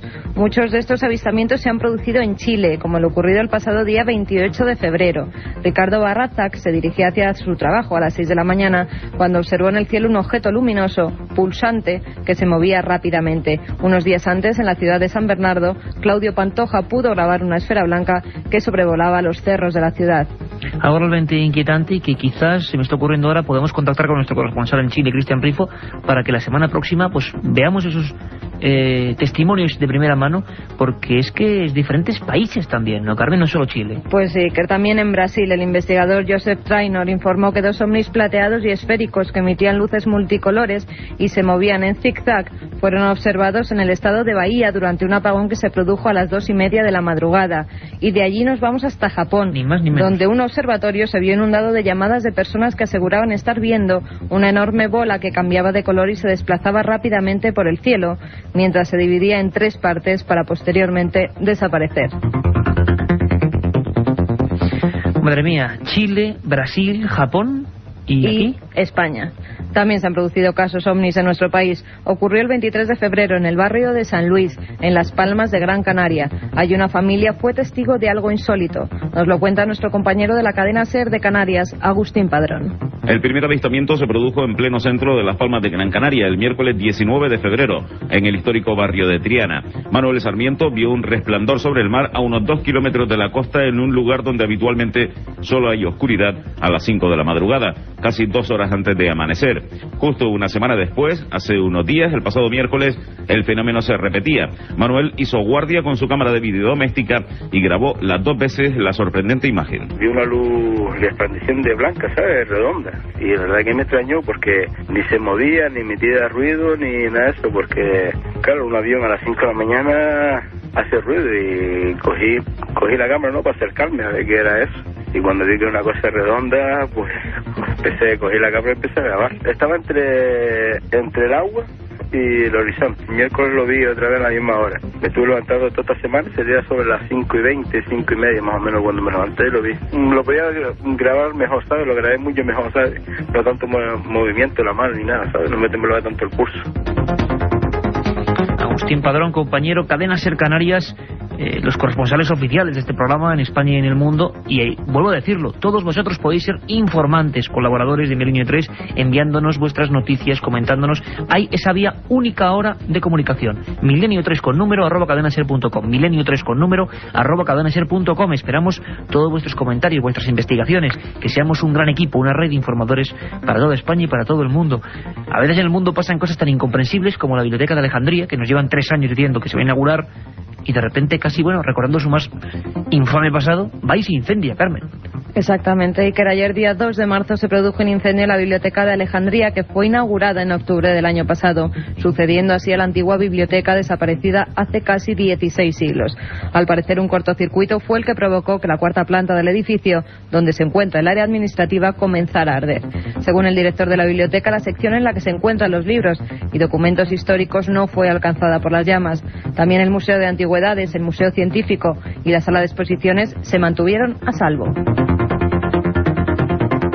Lo que es difícil de creer, pero los teletipos así lo afirman, escuchad bien todos, es que Isaac Newton, que desde luego no era ningún Nostradamus, ni ningún profeta, dicen que predijo un fin del mundo hacia el año 2060. Según ha asegurado la televisión BBC, obra en su poder un documento escrito por Newton en el que predice, según cálculos basados en la Biblia, el fin del mundo para el año 2060. Al parecer, el documento fue hallado en una colección sobre Newton que se halla en la Biblioteca Nacional Judía de Jerusalén. Por su parte, Rafael Weiser, director del Departamento de Manuscritos y Archivos de la biblioteca, ha asegurado que él no ha visto nunca este documento, aunque apunta que tampoco llegaron a examinar totalmente los manuscritos. Newton es famoso por haber formulado la ley de la gravedad, pero también era un teólogo que escribió muchas notas sobre temas bíblicos. La BBC asegura que estudió la Biblia durante más de 50 años tratando de descubrir lo que él creía que eran las leyes secretas divinas del universo. Él y muchos otros intentaron ver esa mecánica oculta del cosmos que se decía. Bueno, veremos qué clase de investigaciones hay. Y nos vamos con un documento extraño. Alguien que intenta suicidarse porque su novia, siempre en noticias tan insólitas como estas, se niega a algo que nos parece comprensible, a no vivir en un cementerio. Un joven trabajador egipcio resultó con quemaduras de consideración al tratar de suicidarse a lo bonzo después de que su novia rechazara casarse con él al saber que iban a vivir en un cementerio. Pero esto no es extraño en Egipto, Iker, donde cientos de miles de personas se ven obligadas a vivir en esos cementerios al no disponer de recursos para adquirir una vivienda. El joven vivía en una habitación del Camposanto que compartía junto a sus padres. Realmente, bueno, digamos, estigma de un pueblo que fue absolutamente generoso y genial con la humanidad, lo decíamos en la Biblioteca de Alejandría, y que ahora también se reduce casi a escombros en algunas barriadas. Conocemos bien, por ejemplo, la ciudad de los muertos del Cairo, y bueno, auténticos lugares donde el cementerio es la vida.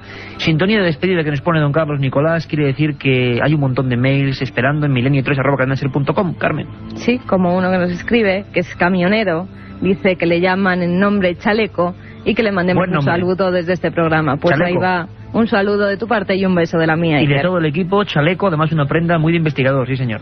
Fantasmas de Granada, nos pide Jesús Pulido Chacón, sobre una leyenda que trata de un fantasma en la calle Mesones de Granada. Hombre, calle Mesones, Diputación de Granada, hicimos un programa de 1 hora con todos los documentos. Un detalle bonito es que nos llegan un sinfín de mails, pero hablamos de decenas y a veces centenares de mails con temas que ya hemos tocado. Buen detalle, porque quiere decir que os estáis sin... El cielo nos da sorpresas. Esas sorpresas a veces no se cuentan habitualmente. Por ejemplo, menudo regalo de Reyes para una familia de Puerto Rico. Aquí en España no se ha contado absolutamente nada.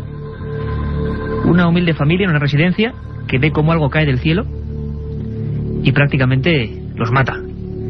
Algo además que no se parecía a un meteoro, con una serie de sustancias misteriosas, y algo, como decíamos, que los medios de comunicación han apartado, no han comentado. Nosotros, Milenio 3, sabéis que nos ocupamos precisamente de esas noticias, las que parece que no tienen tanta solvencia en los medios habituales.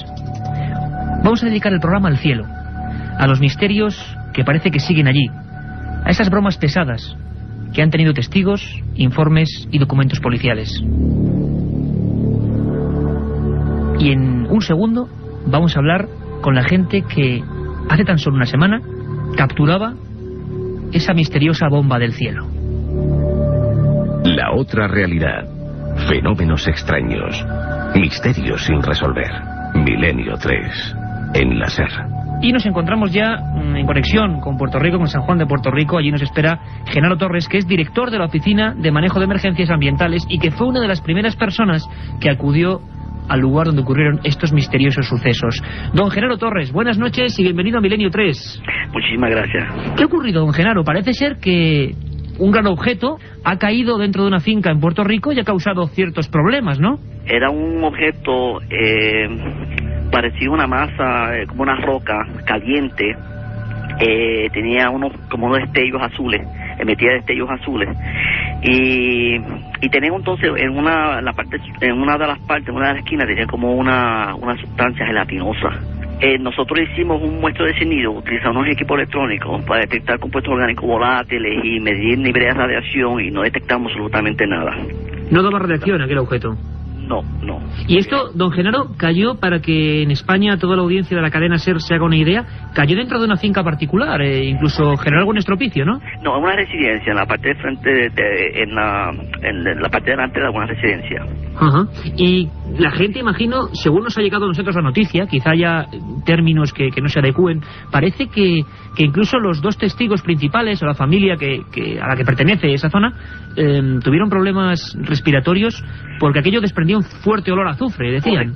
Inicialmente, cuando yo entrevisté al dueño de la residencia, el señor Martín Rodríguez, me indicó que él percibió un fuerte olor a azufre, acompañado por la ausencia de aire. Posteriormente ellos revisaron el interior de la residencia para cotejar si había ocurrido algún cortocircuito y no encontraron nada normal. Sabemos que es poco tiempo el que ha transcurrido, pero ¿se tiene alguna hipótesis? ¿Creen ustedes que puede ser algo concreto? ¿A qué se puede deber esta caída de esta especie de masa? Pues la verdad que no sabemos. Nosotros hemos consultado con un sinnúmero de agencias federales y le hemos explicado la situación y entonces estamos en espera de que ellos nos contesten. Nosotros, por nuestra parte, nosotros recolectamos muestras de la sustancia y muestras del terreno donde impactó esa sustancia y la enviamos a un laboratorio, al laboratorio ambiental nuestro. Y, don Genaro, ¿qué tamaño tendría esta lo que sea, este objeto? Tenía aproximadamente 2 pies, como 2 pies por 2 pies. Ajá. O sea, un objeto relativamente... El tamaño de una bola de baloncesto, más o menos. Ajá, como una bola de baloncesto. ¿Y qué pensaba la gente, las personas que estaban allí? ¿No le daban explicación? ¿Estaban nerviosos? ¿Qué les decían ustedes? Sí, inicialmente estaban nerviosos porque realmente pues ese fuerte olor a azufre, después los destellos azules, la ausencia de aire, ese tipo de cosas, pues una palma adyacente que se habían quemado las hojas, la grama de vegetación quemada. Claro, ellos pensaron pues que era un objeto extraño que había caído del cielo y estaban sumamente preocupados porque incluso cuando ocurrió eso ellos se acercaron a un objeto sin saber qué era. Y en esos casos así, cuando hay una sustancia, un objeto desconocido, pues claro, no se debe acercar. Debe ser tomar precauciones y notificar a las entidades pertinentes. Y ahora mismo, don Genaro Torres, director de la Oficina de Manejo de Emergencias Ambientales en San Juan de Puerto Rico, ¿este objeto dónde está? ¿Se ha trasladado a algún lugar o se ha fraccionado o se han cogido muestras? ¿Dónde está exactamente? El objeto se encuentra aún en el mismo lugar donde impactó. Nosotros aislamos, se le colocó unas barreras alrededor para evitar el acceso de personas que no tienen nada que ver con el objeto. Y entonces estamos en espera, como le indiqué, de recibirle resultados para entonces determinar qué es lo que se va a hacer finalmente. Don Genaro, pues muchísimas gracias. Esperemos que pronto haya una solución. De vez en cuando el cielo nos arroja estas sorpresas y le agradecemos muchísimo haber estado con todos nuestros amigos españoles allí desde San Juan de Puerto Rico. Un abrazo muy fuerte. Muchísimas gracias. Milenio 3. Periodismo de lo desconocido. En la SER. Primer día, llegada al hotel y alojamiento. Segundo día, ruinas de Petra y pistas de Nazca. Tercero, Sábana Santa de Turín, pirámides de Egipto. Ninguna agencia te ofrece un viaje como este, lleno de misterio y aventuras. Solo Iker Jiménez te lleva a las fronteras de lo imposible. Un viaje de 150.000 kilómetros que recorre el lado más enigmático y sorprendente de la historia. Fronteras de lo imposible, de Iker Jiménez, publicado por Editorial Edad. Milenio 3, con Iker Jiménez, en la cadena SER. La noticia estaba en el otro lado del mundo y ahí estaba el micrófono de la cadena SER con el trabajo de producción de este equipo. 5 de enero, algo cae del cielo. A lo largo de este siglo, y del pasado, por supuesto, han ocurrido hechos parecidos y a veces sí, luego lo comprobaremos, se tomaba constancia de ellos, incluso a nivel oficial. En España, y seguro que muchos lo recordáis, hace unos 2 años, cuando empezábamos el 2000, pues nos vimos asolados por una extraña lluvia de fragmentos de hielo. A día de hoy todavía no hay una solución concreta para ese fenómeno. Pasa como con muchas cosas, ¿verdad? No nos acordamos ya, pero ocurrió y pasó. Hubo una persona científica, jefe del Laboratorio de Geología Planetaria, Jesús Martínez Frías, que fue el individuo que, además igual mucho lo recordaréis, con una maleta, una especie de nevera, iba a esos lugares, cogía los datos, cogía las muestras y empezaba los estudios. Todavía no han finalizado. Esto es lo que nos recordaba Jesús Martínez Frías sobre aquel misterioso fenómeno. Bueno, en España el principal problema que tuvimos fue que hubo muchísimos fraudes y muchas bromas que desde luego pues desnaturalizaron el fenómeno en sí. Pero bueno, claro, si hay fraudes pues hasta con el Antras, ¿cómo no lo iba a haber con esto, no? Pero eso no quita para que existieran casos reales como los que nosotros verificamos. De hecho, no es que los hayamos verificado en un informe oficial institucional, sino que ya forman parte de la literatura científica en las revistas más prestigiosas. Es decir, que nosotros seguimos trabajando en este tema y efectivamente en España se produjeron algunos casos. Nosotros fuimos muy rigurosos y verificamos solamente 6, descartamos aquellos que no tenían todas las garantías, y el mayor en aquel momento fue uno que cayó quiero recordar, en Chilches, en la zona de Castellón, de aproximadamente 4 kilos. Pero posteriormente nosotros hemos verificado otros. Hasta el momento el mayor verificado caído en España es uno que ha caído precisamente, ya el año pasado, en enero de 2002, en Soria, de más de 16 kilos.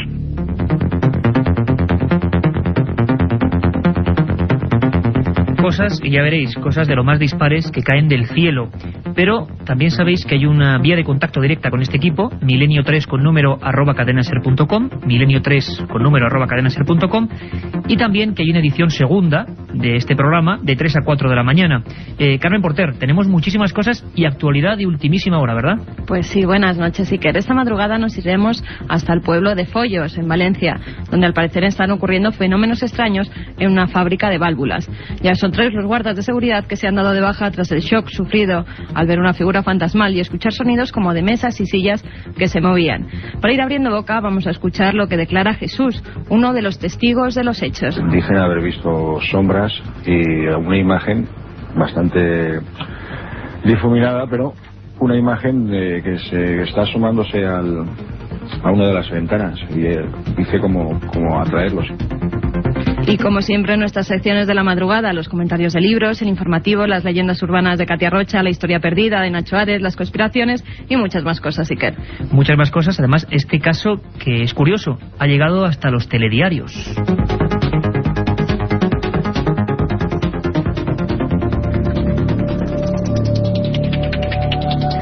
Seguro que muchos habéis hecho memoria, objetos que caen del cielo, aquellos aerohielitos que aún no tienen nombre científico real y que siguen siendo un auténtico enigma. Pero yo he querido poner a trabajar a todo nuestro equipo de corresponsales y colaboradores desde España. Tengo que decir, y esto es muy importante, que cada uno de vosotros que escuchéis este programa podéis ser colaboradores del equipo, podéis informarnos, podéis ejercer de corresponsales. Eso lo ha hecho, por ejemplo, Rubén Martín, un buen amigo que ha pasado la frontera de ser solamente oyente a colaborar, y lo hizo mandándonos toda la información de Valencia, que os repetimos, esta madrugada de 3 a 4, en la segunda edición, vamos a tocar a fondo. Y hemos intentado que mucha gente colabore también en saber qué es lo más raro que ha caído del cielo en diversas partes de España, por lo menos en los últimos 15 años. Antes sería importante recordar, al menos a nivel mundial, cuáles han sido los casos más casi imposibles, podríamos decir. Hubo un personaje que se llamaba Charles Fort, muy célebre, hizo un libro llamado El libro de los condenados, y allí recogía infinidad de pequeñas noticias de los periódicos de provincia, sobre todo en Inglaterra y en Estados Unidos, que hablaban de casos como el de Puerto Rico: extraños objetos, sustancias no identificadas, y a veces incluso desde el medievo noticias de lluvias de sangre, de lluvias de animales, de peces, por ejemplo, en Galicia hace no mucho tiempo. Carmen, haciendo un análisis, ¿cuál sería, digamos, el ranking de las lluvias registradas, al menos por prensa y por policía, en el pasado siglo, desde el 19 hasta estos días? Pues comenzaremos por Londres, donde el 5 de mayo de 1848 una lluvia de agua y peces, que se correspondían además a una especie de agua dulce que solo se encontraba en Galilea. Imagínate, a miles de kilómetros de Londres. El 14 de febrero de 1870 cayó en Génova, Italia, una sustancia amarilla que cubrió las calles. Según se estimó, la cantidad de esta materia era de aproximadamente 100.000 toneladas. En agosto de 1894, miles de medusas cayeron sobre la ciudad de Bath, en Inglaterra. En el mismo momento, no lejos de ahí, en Wigan, cayó en una lluvia de pequeñas ranas. El 21 de julio de 1920, en Oregón, llovieron fragmentos de algo parecido a la porcelana. El 12 de mayo de 1930, en Queensland, en Australia, hubo una lluvia de cangrejos. Muchos animales. Sí. También en enero de 1952, en varias zonas de Burma, en la India, llovió arroz. 2 años más tarde, en 1954, en California, cayeron trozos candentes de hierro fundido. Y así un sinfín de, incluso, carne, sangre, telas de araña. Sí, en Brasil, por ejemplo, carne y sangre. El 27 de agosto de 1968. También de telas de araña, como me habían dicho, de flores, de granos de maíz, de sapos e incluso de monedas antiguas en algunas ciudades. Todo esto registrado perfectamente. Y bueno, hay una teoría, que es la de que el aire en algunas tolvaderas consigue elevar, por ejemplo, del mar algunas sustancias y arrojarlas. Pero hay veces que lo que cae del cielo es completamente distinto, completamente enigmático. Hay un caso sensacional Ocurrió no hace mucho y estoy seguro que nunca habéis oído hablar de él.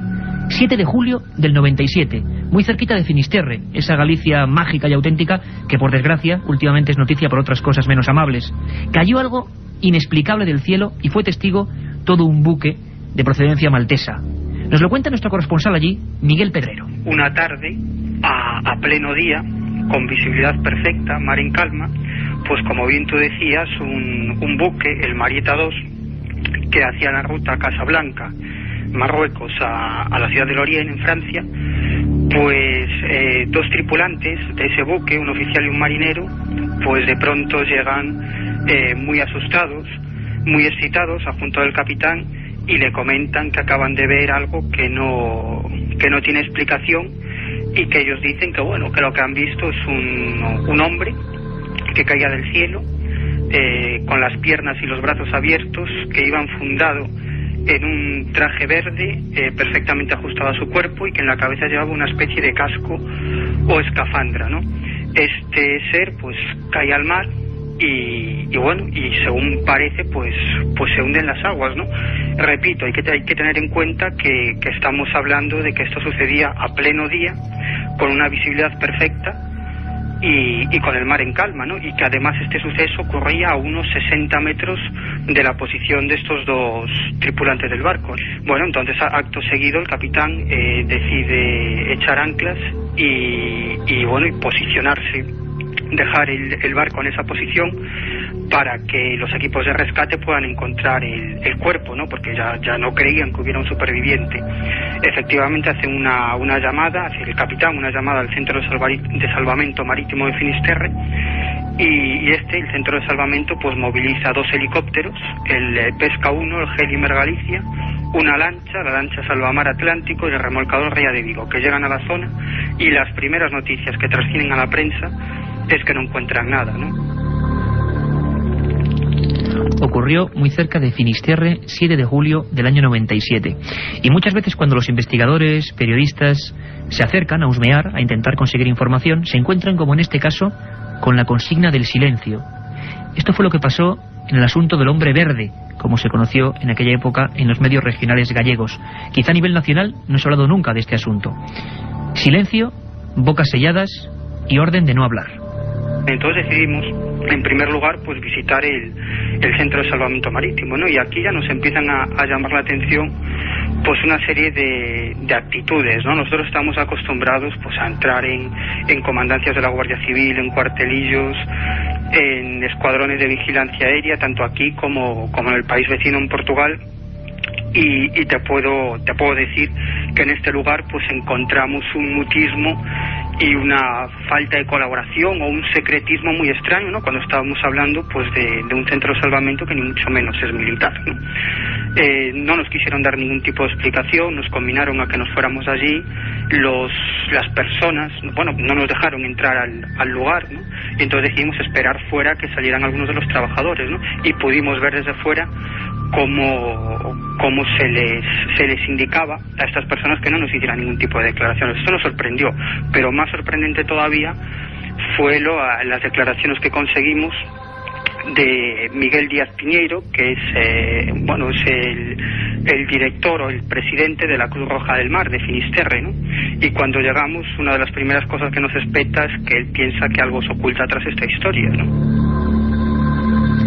Como tantas otras veces, algo se oculta en una de estas historias misteriosas que realmente, bueno, es mejor a veces pasar de largo sobre ellas, aunque siempre, también, y es de agradecer, hay periodistas que persiguen estas otras realidades. ¿Qué pasó? ¿Quién era? Una hipótesis oficial, que cada uno la valore como quiera, era que pudo ser un globo, un gigantesco globo verde, que cayó allí, a tan solo 60 metros del barco. Lo más interesante quizás es que ese globo, con todo el operativo de despliegue, pues no se capturó nunca. Tampoco a ningún hombre. Bueno, una imagen extraña, unos navegantes completamente aterrorizados. Seguro que muchos de vosotros estáis preguntando, bueno, ¿y alguno de estos objetos alguna vez, por ejemplo en nuestro país, ha agredido a alguien? ¿Hay constancia de ello? Hay constancia. Mediados de los 90 tenemos el último herido por un objeto que cayó del cielo, así de claro. Un hombre con muy mala suerte.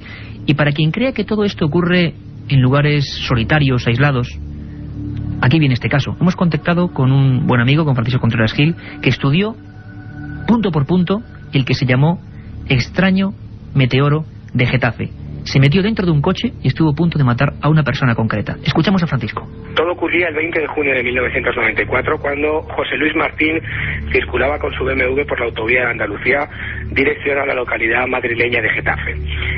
A media tarde, en ese momento, una masa incandescente, un pedrusco, atravesaba el parabrisas del BMW, golpeaba en el volante y en el brazo derecho de José Luis para posteriormente aterrizar, entre comillas, en la parte posterior del vehículo.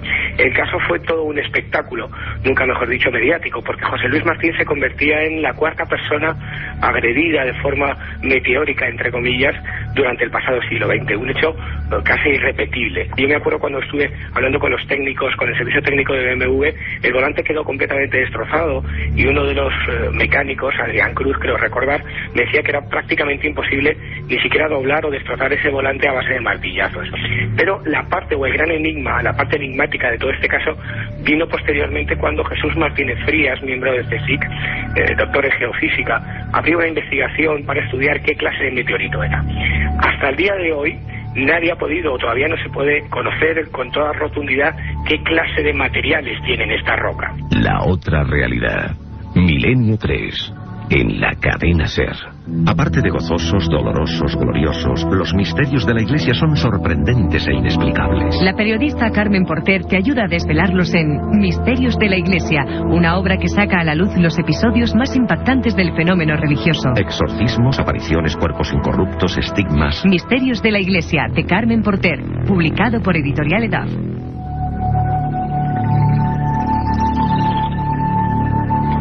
La roca de Getafe.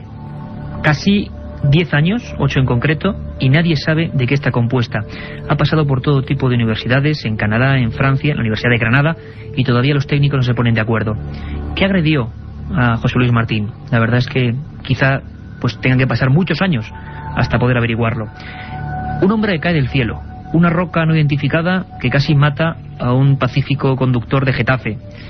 Aquellos bloques de hielo, esas lluvias que antes repasábamos con Carmen Porter, de sangre, de animales, de arroz, parecen extrañas bromas de la naturaleza. Pero si podemos elegir un caso que ya creo que colma toda la expectativa en cuanto a lo misterioso y a lo insólito, tendríamos que irnos sin duda alguna hasta Santander. En la provincia cántabra, muy cerquita, 35 kilómetros de la ciudad, hay una aldea con muy poquita gente que se llama Las Pilas. Septiembre del año 89. Y volvemos a repetir, estoy convencido de que esta historia no la ha conocido absolutamente nadie. Ahí tenemos un magnífico corresponsal, nuestro compañero Mariano Fernández Urresti. Yo prefiero, es mejor que os lo cuente él. Una siniestra broma, unos campesinos también muy humildes que fueron testigos de lo maquiavélico que puede ser el ser humano, o el culpable era el propio cielo. El escenario de los hechos fue el corral de la casa de unos ganaderos cuyo cabeza de familia, vamos a llamarle tan solo Manuel porque quería mantener el anonimato. Tenía entonces 59 años, su esposa Rosario 56 y la otra testigo de los sucesos fue su nuera María, que tenía 27. Pues caía la tarde y aún, no obstante, hacía calor, estamos todavía en verano. La familia estaba por eso pues en la parte posterior de la casa, cerca de la entrada a las cuadras y no lejos del lugar donde almacenaban la hierba que servía de alimento al ganado. Y súbitamente hubo un viento que a los testigos les pareció extraño en ese instante. Después, una luz apareció y cayó sobre el patio de la casa y luego pareció extinguirse, y a esa luz siguieron otras más, hasta sumar aproximadamente una media docena. Manuel temió que aquellas chispas incendiaran la hierba destinada a los animales y entonces se apresuró a apagarlas, pero fue entonces cuando descubrió que no se trataba de nada conocido. En realidad, lo que parecía haber caído del cielo era algo parecido a unos muñecos, en cuyo interior había una luz que se extinguía por sí sola al cabo de unos segundos. Menuda descripción, ¿verdad? Unos muñecos de algo parecido al plástico, color blanquecino y dentro una luz. Como decimos en Milenio 3, esto es imposible, pero al parecer ocurre. Mariano pudo acudir al lugar, recoger algunos de los objetos, se mandó a analizar y empezó ahí una larga investigación que todavía no ha terminado. Yo mismo he podido ver las imágenes de esa especie de muñequito que en número aproximado a los 300 o 400 cayó en esa aldea de Las Pilas. Vamos a hacer un pequeño análisis describiendo punto por punto lo que aquellos asustados campesinos pudieron encontrarse aquel día de septiembre del 89. Cuando Manuel los cogió, descubrió que al tacto, sin embargo, eran fríos. La familia no prestó atención a los demás muñecos y conservó tan solo uno de ellos, que ha sido el que pues nosotros hemos podido ver y tener en nuestras manos. Es un objeto de forma antropomorfa, de unos 5 centímetros de altura por 3 centímetros de anchura, y se diría que es la parte superior de un muñeco, por decirlo de algún modo. Sería el tronco, para ser más precisos, porque carece de piernas, y no sabemos si es que nunca tuvo piernas o es que las perdió en la caída desde esa caída de ninguna parte. El color del objeto es similar al de un hueso. Los brazos parten del tronco en línea frontal y uno de ellos había roto a la altura de lo que podríamos haber denominado el codo. Tiene manos, 5 regordetes dedos al final de las manos y con algo parecido a uñas.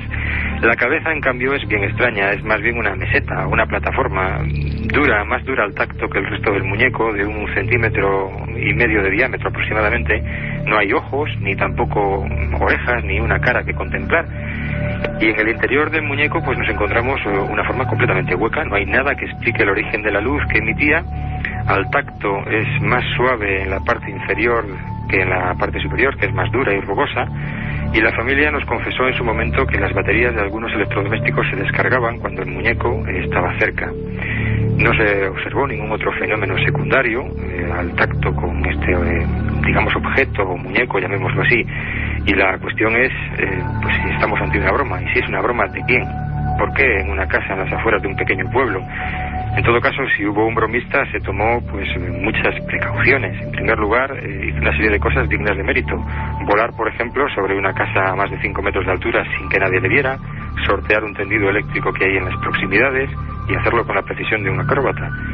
Generar un viento extraño, que no sabemos de dónde pudo venir, y además descargar una lluvia de objetos luminosos a los que previamente tuvo que haber construido. ¿Y todo esto para qué? Esa es la cuestión. ¿Y todo esto para qué? Evidentemente, Mariano, historiador de Torrelavega, Cantabria, tiene toda la razón.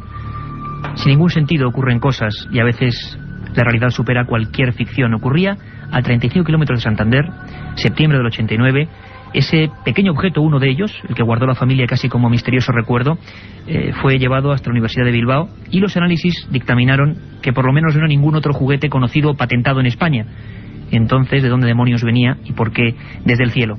Hemos estado en Galicia, en Cantabria, en Madrid. Jesús Martínez Frías del CSIC nos hablaba de aquel objeto de 10 kilos de Soria. Bueno, a veces el cielo, ese misterio grande que está ahí arriba de nuestras cabezas, tiende ese tipo de bromas.